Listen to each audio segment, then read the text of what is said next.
Alors, nous avons commencé à rechercher en fait une solution de fusion il y a 3 ans, suite à un constat très simple. Aujourd'hui, le réglementaire évolue fortement, devient une source en fait, une charge de plus en plus complexe et de plus en plus coûteuse en termes financiers et en termes humains. Et notre taille ne nous permettait pas de suivre ces évolutions réglementaires.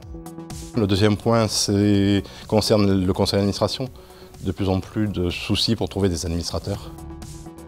Dans nos critères de recherche de mutuelles pouvant nous accueillir, effectivement, il y avait un certain nombre de prérequis, dont notamment le fait que ça soit un maximum transparent par rapport à nos adhérents actuels, ce qui a été garanti puisque nous conservons pour nos adhérents les mêmes garanties qu'actuellement. Alors tout d'abord, ça répond tout à fait à notre stratégie. Nous, notre stratégie, c'était de s'agrandir, donc de développer notre périmètre. Donc lorsqu'on a eu cette proposition de rencontrer la MASF, pour nous, on a vu une occasion, si vous voulez, de dire on a un secteur ouest et département de l'ouest parisien, ça nous permettait de passer du côté est parisien et puis après au-delà dans les départements limitrophes. Donc nous, c'était le souci de s'agrandir, ça c'est la première raison.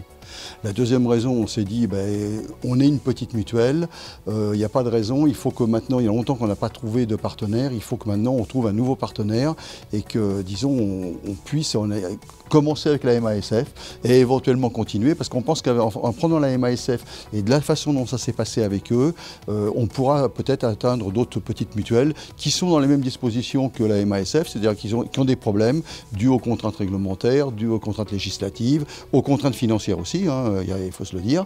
Et donc pour nous, qui sommes quand même une mutuelle un peu plus importante, en bonne santé, c'était vraiment une occasion rêvée, en fin de compte, de faire cette fusion qui, je pense, est bénéfique pour tout le monde.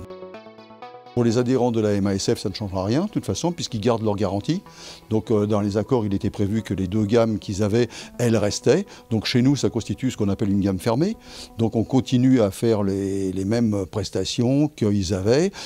Cette année, il y a eu un engagement qui avait été pris de ne pas augmenter les cotisations qu'on a respecté. On a dit on n'augmente pas les cotisations. On a même supprimé les droits aux cartes parce que tous les ans, ils payaient 20 euros, je crois, 10 euros par carte, je crois. Donc pour un couple, ça faisait 20 euros. Donc on a dit cette année, il n'y aura pas d'augmentation et on supprime le droit pour les cartes. Donc ça fait une économie de 20 euros à tous les adhérents de la MASF à partir de maintenant.